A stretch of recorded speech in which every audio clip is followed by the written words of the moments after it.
Salamouka Canada, bonjour et bonsoir en fonction de l'endroit où vous vous trouvez actuellement. Une fois de plus, nous allons pénétrer dans la sphère de la connaissance Quand vous parcourez les moteurs de recherche, vous parcourez le blog, vous parcourez les TikTok, vous allez voir qu'il y a beaucoup de personnes actuellement qui sont en train de parler d'un sujet qui trouble certaines personnes, qui font rigoler, qui intrigue certains.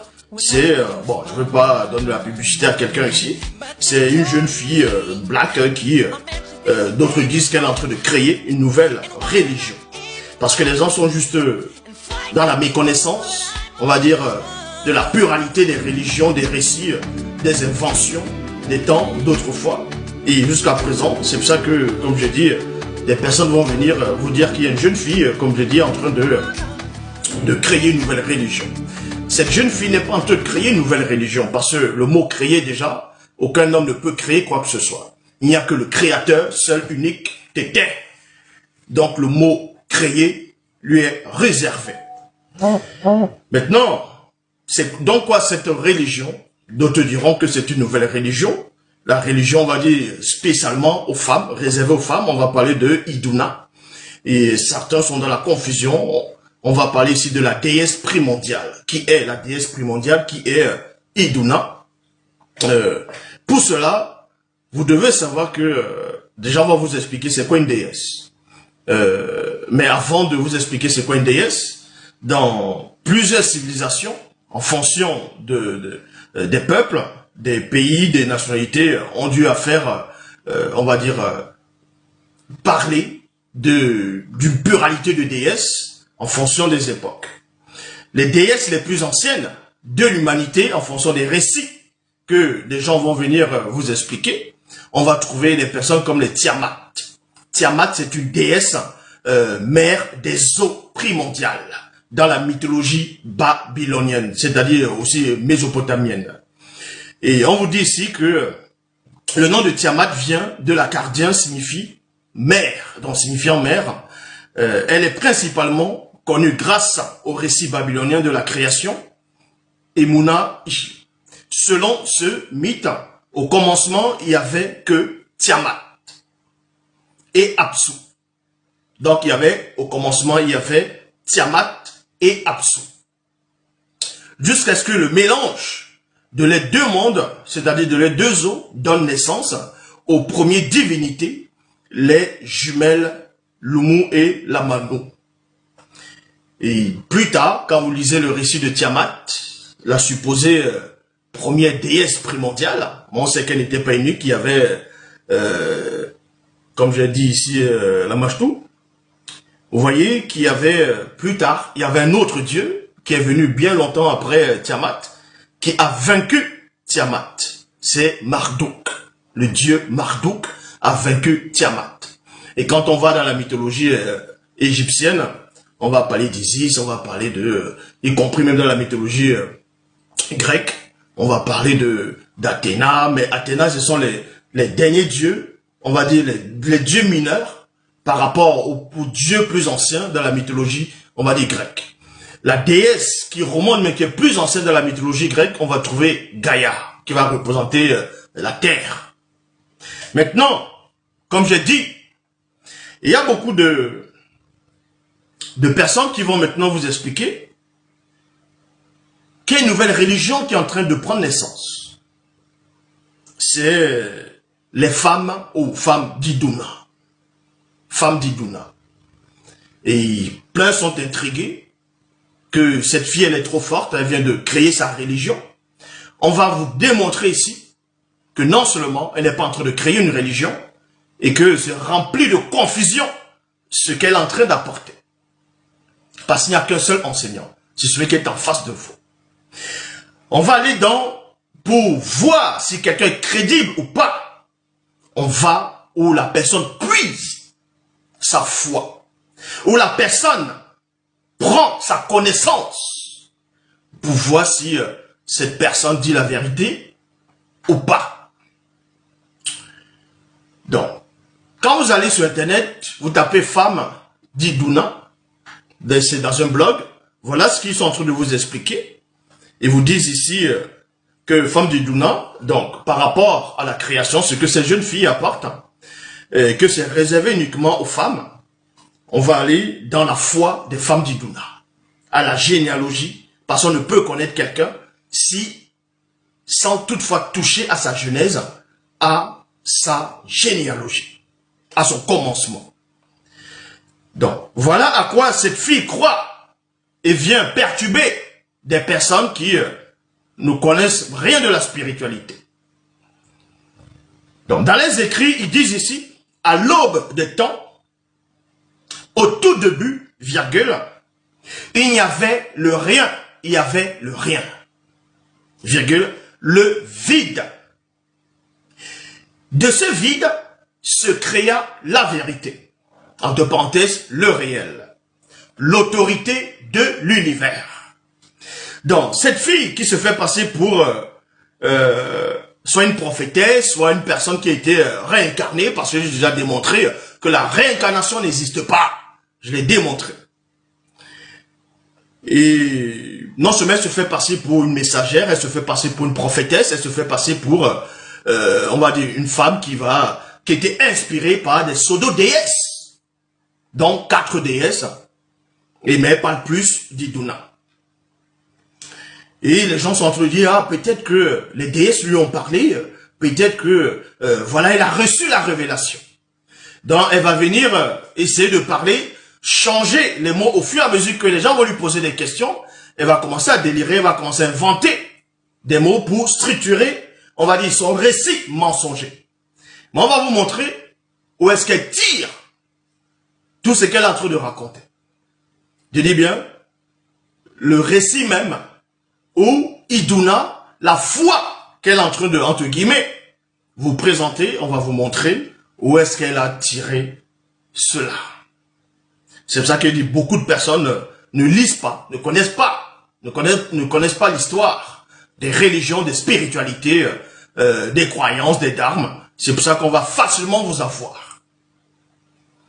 Donc, dans ce récit, où elles-mêmes ont, soit c'est elles, soit ce sont ces gens, ces femmes d'Iduna, il est dit ici, à l'aube des temps, au tout début, il y a le rien. Vous voyez? Il y a le rien. Virgule, le vide. Donc pour eux, il n'y avait pas de déesse au début, donc il n'y avait pas Iduna au début. Il n'y avait pas les 4 déesses, donc elle est en train de, on va dire, vous présenter, elles n'étaient pas là, parce que c'était le vide, c'était le rien. De ce vide se crée la vérité. On vous dit ici que de ce rien se crée la vérité. Mais se crée, qui a créé cette vérité? Parce qu'il n'y a pas d'effet sans cause. Admettons que cette vérité, quelle vérité? Se crée la vérité, le réel, l'autorité de l'univers.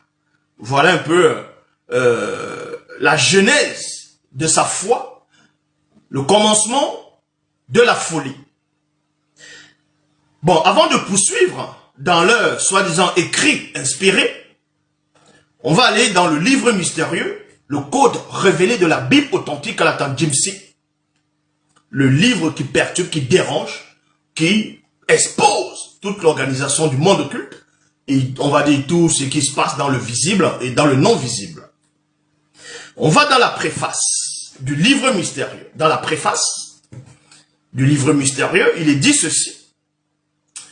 Mais avant de savoir, avant de lire la préface, vous savez que ce soit dans la Mésopotamie antique, que ce soit dans l'Égypte antique, que ce soit dans la Grèce antique, bref, dans toute forme et sorte de religion, on vous dit toujours qu'au commencement, c'était quasiment l'obscurité, le néant, le vide.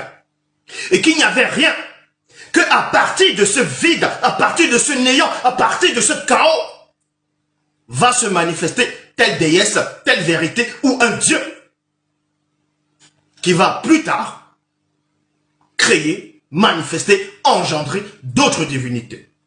Mais la question est de savoir, quand on dit il y avait le rien c'est quoi? Quand on dit il y avait le rien, le fait de dire il y avait le rien, ça veut dire que le rien était là. Est-ce que vous comprenez? Parce que là, on est en train de parler le français.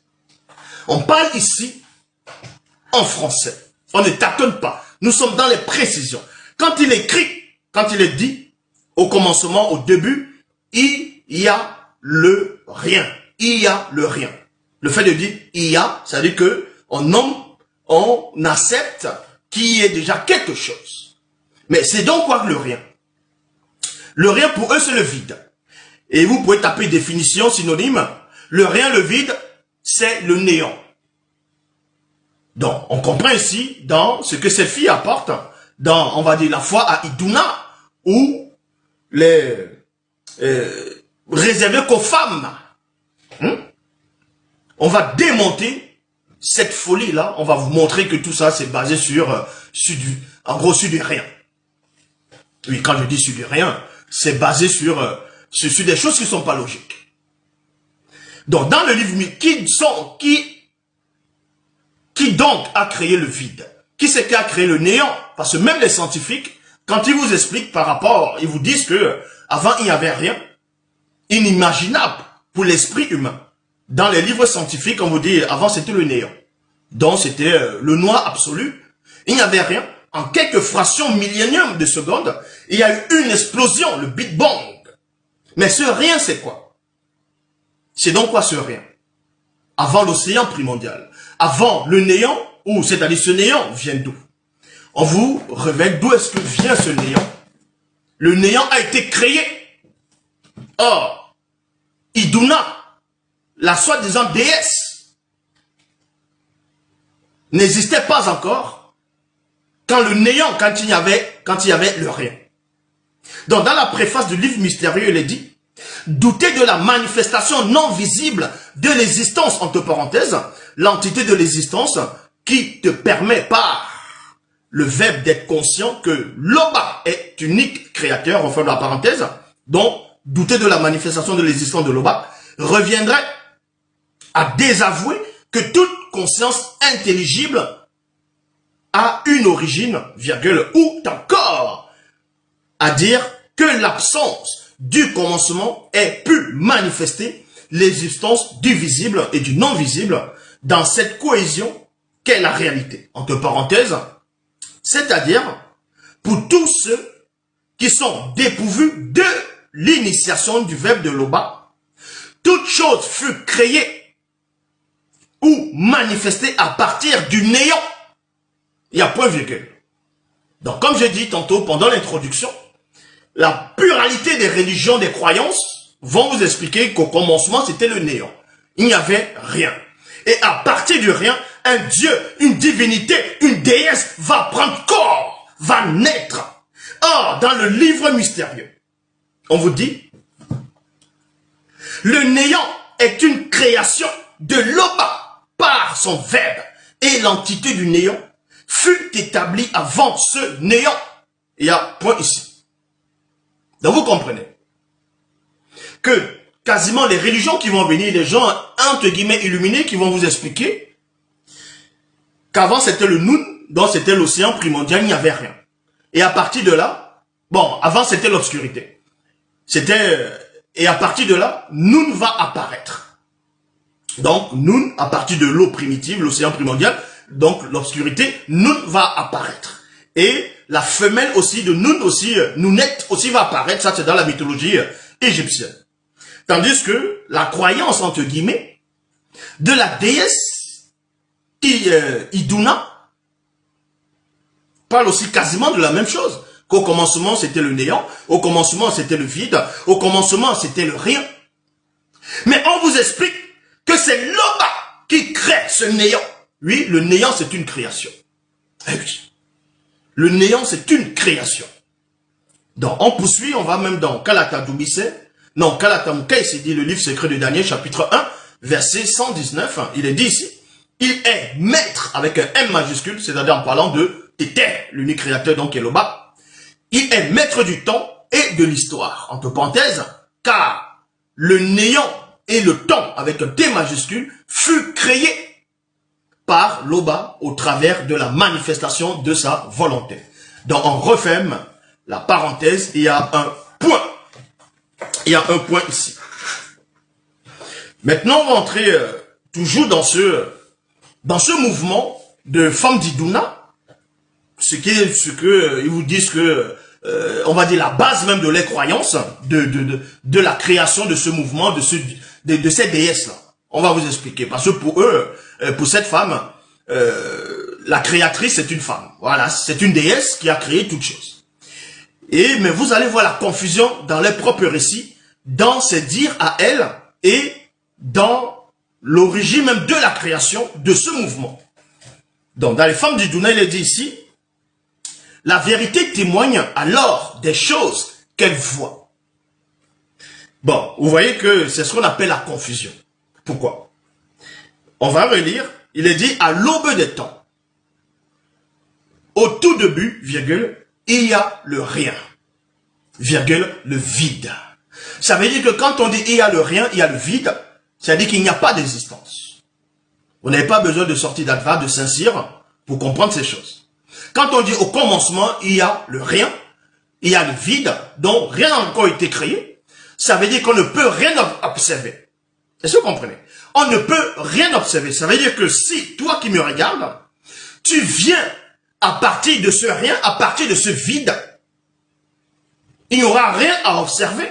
Tu ne pourras rien observer après. Tu ne pourras rien observer après. Parce qu'il y a le rien, il y a le vide. Tapotez le live parce qu'ils sont en train de signaler.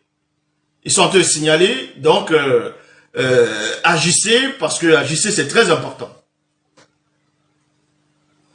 Donc, vous comprenez par là que quelqu'un qui vient à partir du néant, à partir du vide, donc à partir même de la non-existence, ne peut rien voir. Parce qu'il n'y a encore rien qui a été créé à part la personne qui, c'est-à-dire qui a été extirpée de ce vide-là. Or, dans les logiques des femmes d'Iduna, on vous dit ici que la vérité a été créée à partir du vide. Donc cette vérité fut créée du vide, du néant est sortie du vide, du rien. Et maintenant, quand cette vérité sort du vide, et la vérité maintenant se met à témoigner des choses qu'elle voit. Où est la logique? Vu qu'il n'y a rien à voir, vu que tu sors du néant, donc du rien, du vide, dès que tu sors de là, il n'y a rien à voir. Voilà déjà la confusion dans la genèse de leurs propres croyances, de leur base, de leurs fondements. C'est déjà une hérésie. Tapotez le live parce qu'il y a des esprits derrière qui ne veulent pas qu'on puisse exposer ces genres de choses. Donc voilà le premier point. Il y a déjà la confusion dans le récit même de leur création. On va dire de la création même d'Iduna qui va venir bien plus tard après. Donc, la vérité témoigne alors des choses qu'elle voit. Ça, c'est la confusion parce qu'il n'y a rien à voir. Bon. Et créer l'horizon des événements, entre parenthèses, l'horizon des événements, dont on vous dit ici, un espace regroupant les différents temps, le passé, le présent, le futur.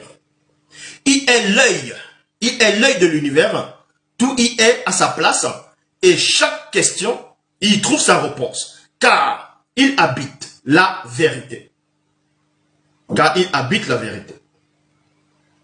De l'horizon de ces événements naît toute seule une femme du nom de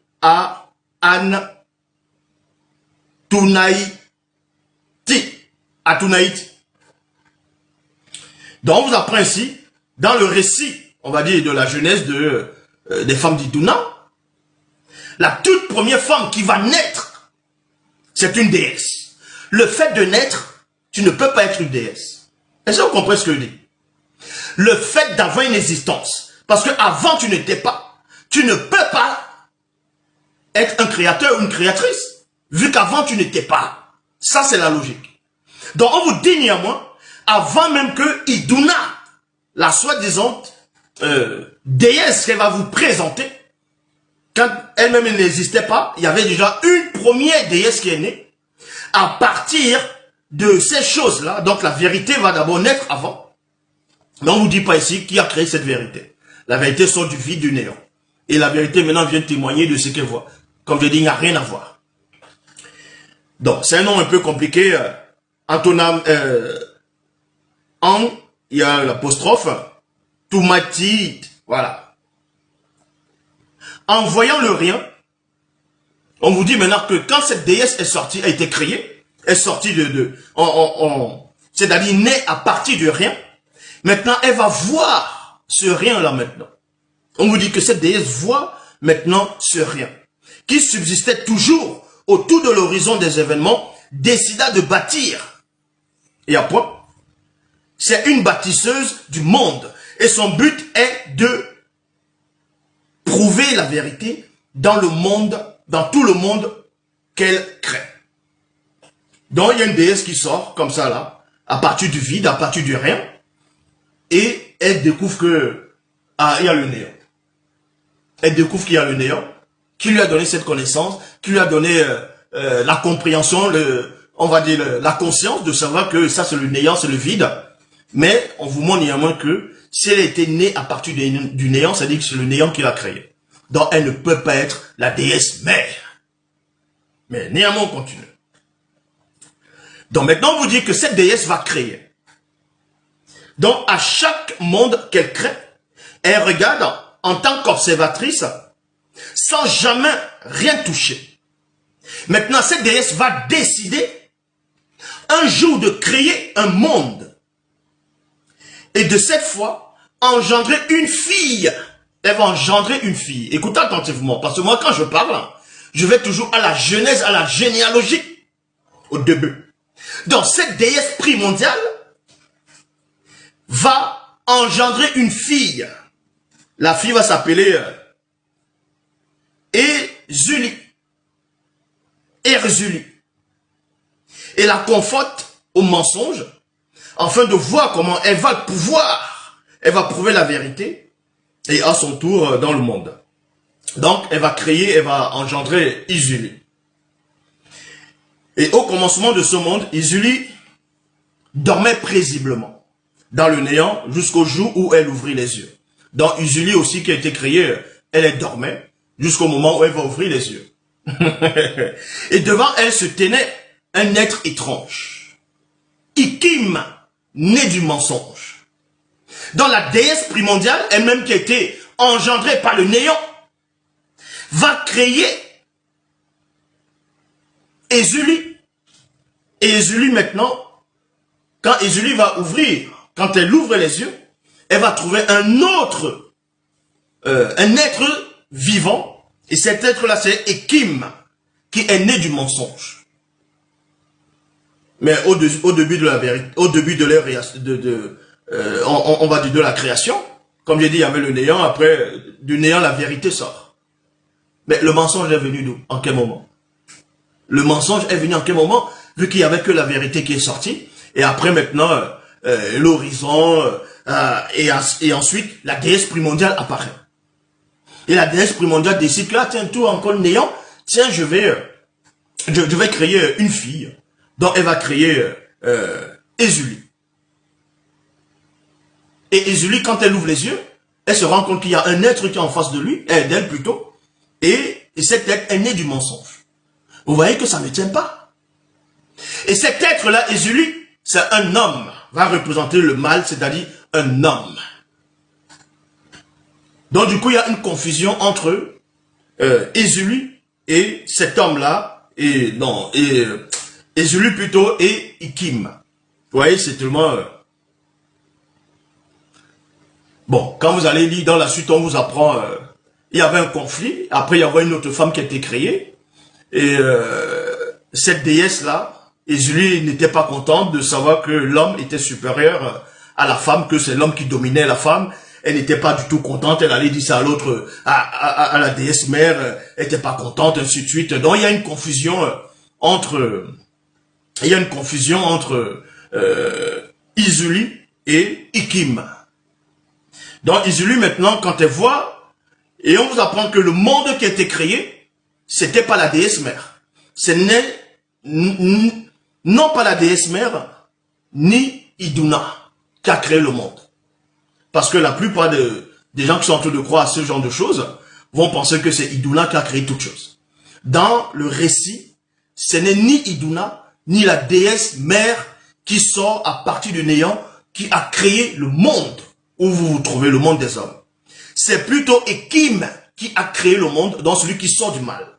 Ekim a créé le monde, il a créé l'univers, il a créé tout ce que vous voyez, selon ce récit-là. Et maintenant, l'autre déesse, donc, Ésulie, elle est fâchée, elle n'est pas contente. Elle va s'aimer la graine sur la création d'Ekim. Elle va s'aimer une graine et c'est un arbre qui va sortir avec des fruits. Un arbre. Ça vous rappelle pas l'histoire de la Genèse, le jardin d'Éden, ce genre de choses. Mais on va vous expliquer aussi l'histoire même de cet arbre-là avec les fruits qui sont là. Hors de l'histoire canonique, c'est-à-dire l'histoire des canons, c'est-à-dire de la Bible classique.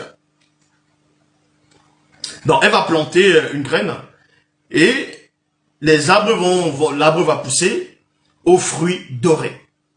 Oui, ça va avoir des fruits dorés porteurs de vérité. Et les fruits, là, en fait, portent la vérité. Exactement comme dans la Genèse, comme j'ai dit, l'arbre de la connaissance du bien et du mal. Voyez. Et ce qu'elle va faire, elle va dire à la femme de Ekim de manger de ce fruit. Et en mangeant de ce fruit, ses yeux vont s'ouvrir. Elle verra que c'est pas logique que l'homme soit supérieur selon ce récit à la femme. Donc voilà ce qui va se passer. Et la femme ne voudra pas, elle ne voudra pas le faire. Mais Ekim maintenant, plus tard, elle va le faire quand même.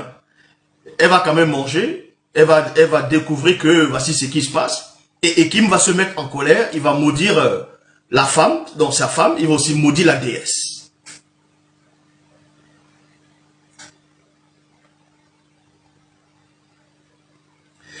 Donc, on va aller tout doucement. Parce qu'il y a beaucoup, je ne vais pas tout lire. Parce que lire même ça, c'est insulter mon intelligence. Mais néanmoins, on vous dit ici que Ésulie, maintenant, elle va quitter la terre d'Ekim. Donc, elle va quitter le monde, le premier monde qui a été créé, le monde où il y a les hommes, les animaux, la faune et la flore. Ésulie va quitter la déesse Ésulie, qui a été créée elle-même, engendrée par la déesse primordiale elle-même qui était engendrée par le néant. Donc, Ésulie va quitter le monde de Ekim, le monde que Ekim a créé, le monde où vous êtes actuellement. Va quitter de là. Et elle va planer au-dessus du monde. Donc elle plane maintenant au-dessus du monde. C'est quoi ce dessus du monde? C'est la stratosphère, la mésosphère. Elle est où? Elle est où cette déesse-là? Mais bon. Elle veilla sur la mémoire de la première femme et guetta la haine que les fils d'Ekim porteraient toujours aux femmes. Et c'est ainsi que commença réellement le monde. Dans le conflit entre Ekim et les hommes, et ses hommes, et Ésulie et les femmes éclairées. On vous dit ici que celui qui a écrit ça, c'est d'après Eripizo. Et quand vous tapez Eripizo, vous voyez que c'est un personnage manga. C'est un personnage de bande dessinée, un personnage, ce nom-là, quand vous tapez sur Internet, c'est un personnage de manga. Maintenant, toujours, là, je suis entré dans la jeunesse, dans l'origine. Maintenant, on va un peu descendre de niveau pour les adeptes ou ceux qui ne savent pas, les personnes qui vont croire à ces genres de choses, femmes de Duna. Et vous raconte ici que Ésulie est la mère fondatrice, créatrice mère de toutes. Ça, c'est faux. Elle peut pas être créatrice mère de toutes, alors qu'elle-même, elle a été créée. Vous voyez la logique. Donc, des personnes vont venir vous expliquer que non, elles sont illuminées, il y a 4 déesses qui les ont envoyées, mais sans précision.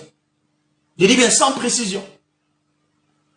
Puisque, dans sa logique, cette personne qui vous apporte, entre guillemets, la religion d'Iduna, des femmes d'Iduna, elle explique que Ésulie est la mère fondatrice, créatrice, mère de toutes, celle qui se soucie de toutes. Et ça c'est faux, vu qu'elle-même a été créée. Et en même temps, on vous dit ici, c'est elle qui a créé Iduna au deuxième niveau du monde. Il y a virgule ici, la terre promise à toutes les femmes.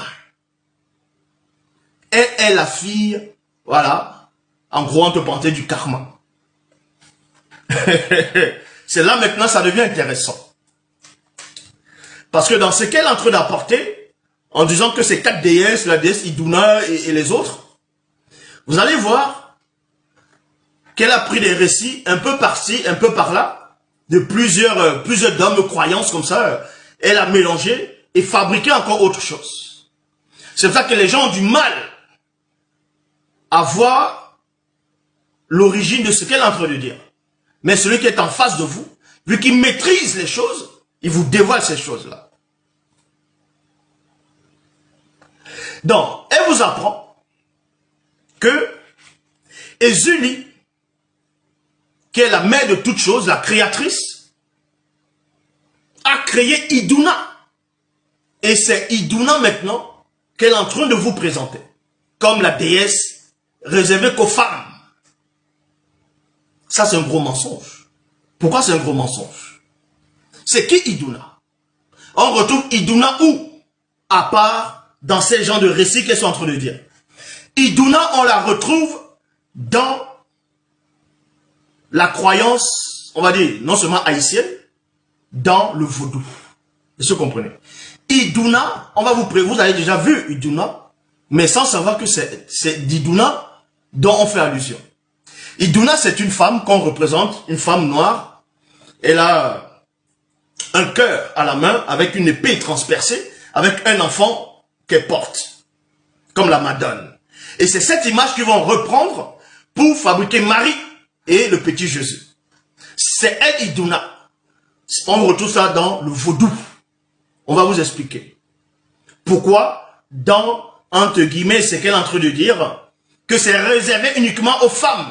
Parce qu'il y a des noms, des mots que je ne veux pas utiliser, sinon ils risquent de couper le live, ils risquent, voilà. Mais quand c'est d'autres qui vont dire ces genres de choses, là, on les laisse. Donc, dans le vaudou, Ezuli, passons pas d'Ezuli, Ezuli c'est elle qui a créé Iduna. Et Iduna, c'est la déesse que celle-là, elle est en train d'apporter aux gens. Mais on s'arrête d'abord dans Ezuli, la maman d'Iduna.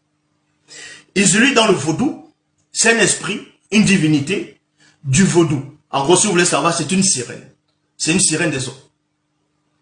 Divinité de la beauté et de l'amour, elle incarne la figure du féminin, de l'amour et du désir. Apparaît toujours bien habillée, pourpre, poudrée plutôt, et parfumée. Elle porte au doigt les 3 bagues de mariage données à chacun de ses amants. C'est-à-dire Dambalaya.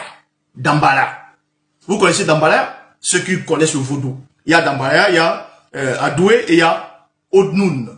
En même temps, c'est aussi les divinités Orishas. Vous voyez? C'est aussi des divinités Orishas.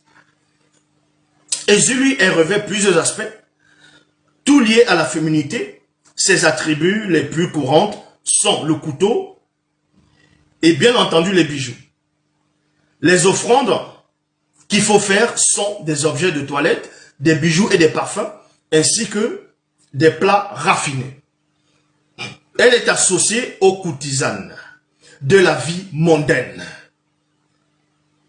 Et de ce fait, elle a plusieurs amants haut placés qui n'hésitent pas à lui rendre des services.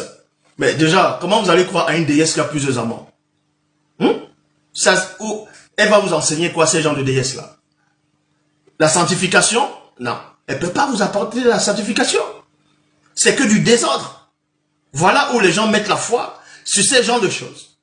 Des déesses inventées, des choses qui n'ont pas de sens. Iduna, dans le deuxième monde, c'est là où toutes les femmes vont aller. Oh, réveillez-vous quoi. Donc, dans la suite, on vous dit c'est par rapport à Ezuli, qui est la maman d'Iduna. Il faut savoir de quel Iduna on fait allusion. Donc on vous dit ici, elle est associée aux courtisanes de la vie moderne, ainsi de suite. Elle est assimilée à la figure biblique de Marie dont elle emprunte aussi l'iconographie, plus spécialement plutôt, celle de la Mater Dolorosa de Notre-Dame du Mont Carmel. Voile blanc et bleu, couronne d'or entourée de cœur. Le cœur fait partie de ces symboles avec le miroir. Elle réclame pour offrande des objets de toilette, de bijoux et des parfums, ainsi que des mets raffinés, comme j'ai lu ici, Ézuli, Doton, ainsi de suite. Donc, on vous dit ici qu'elle a plusieurs aspects et elle aide particulièrement les femmes. Particulièrement les femmes. En tant qu'Ézuli, Dontor, elle est souvent représentée comme une femme falabrée, aux formes épanouies, tenant de manière protectrice un enfant. Dans d'autres versions, l'enfant qu'elle tient, c'est un garçon. Est-ce que vous comprenez? Maintenant, ils vont modifier, ils vont dire non, qu'elle avait une fille, elle s'appelait Anaïs. Vu que cet enfant va représenter Jésus aussi dans le monde chrétien. D'une main et tenant le couteau à l'autre. C'est une guerrière et plus particulièrement une force protectrice des femmes et des enfants. Écoutez attentivement la suite. La maman d'Iduna. La maman d'Iduna. Iduna, c'est la déesse que cette jeune fille va venir ramener en disant que Iduna l'a envoyé pour parler aux femmes, ainsi de suite. Vous allez voir d'où est-ce qu'elle prend ça. Regardez. On vous dit ici, Ézuli, qui est la maman d'Iduna, elle est aussi la patronne des lesbiennes. Il y a point. Son symbole est le cœur transpercé d'un poignard. Ça veut dire que c'est l'image d'une femme qui est dessus des hommes. Elle veut se retirer, protéger que les femmes. Et c'est ce que cette fille-là ramène. Parce que tout ça, c'est du flanc. Ézuli est profondément dévoué à sa fille Anaïs. Et cette dévotion s'étend sur tous les enfants. Vous voyez, sur tous les enfants. On n'a pas précisé enfant, fille uniquement. Donc sur tous les enfants. Mais elle, dans les fantasmes, il y aura un endroit où réservé qu'aux femmes et les garçons ne doivent pas y être. Donc s'il y a des femmes qui sont enceintes, si elles en sont enceintes d'un garçon, ben la maman doit quitter ce territoire, aller allaiter son enfant ailleurs. Et pourtant, les déesses, elle est la protectrice de tous les enfants, sans exception, mais elle va venir disant que elle est messagère des déesses, mais elle va faire des exceptions. Vous voyez que c'est que de la confusion. Donc maintenant, c'est qui même Iduna? Iduna est la déesse du printemps et de la fertilité dans la mythologie nordique. Il faut comprendre cela. Je répète, Iduna, c'est une déesse du printemps. D'autres vont dire la déesse de la jeunesse. Parce que dans la mythologie nordique, les nordiques, c'est là où il y a Odin, Thor, Loki, Siegfried, ainsi de suite. Ce sont les dieux vikings, si vous voulez. Et dans la mythologie nordique, les dieux n'étaient pas immortels.